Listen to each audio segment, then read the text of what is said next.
Congress party కార్యకర్తగా, Congress party కుటుంబ సభ్యులుగా, యువజన కాంగ్రెస్ సభ్యులుగా పనిచేసి రాష్ట్ర స్థాయిలో ఫిషరీస్ డిపార్ట్మెంట్ చైర్మన్గా కాంగ్రెస్ పార్టీలో పనిచేయడం జరిగింది.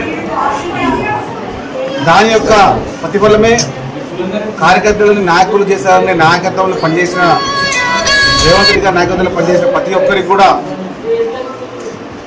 వారు చేసిన పనికి తగ్గట్టుగా నాయకత్వాన్ని ముందుకు తీసుకునే విధంగా ఏ కార్యకర్తని కూడా అన్యాయం కాకుండా ప్రతి ఒక్కరికి న్యాయం జరిగే విధంగా రేవంత్ రెడ్డి గారు తీసుకున్న ప్రణాళిక చాలా చాలా గొప్పది.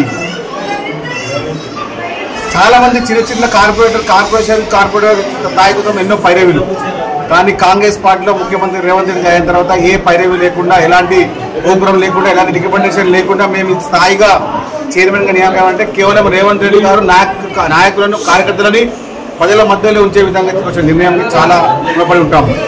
ఎందుకంటే రేపటికి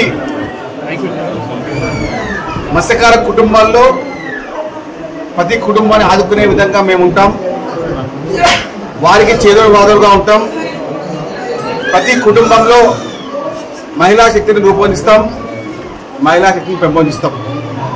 మహిళా పురోగతి ఉన్నప్పుడే, క్షేత్ర స్థాయిలో ఉన్నప్పుడే రాష్ట్రం అభివృద్ధి చెందుతుంది. ఆ విధానాన్ని రూపకల్పన చేస్తాం, ప్రణాళికబద్ధంగా ముందుకెళ్తాం.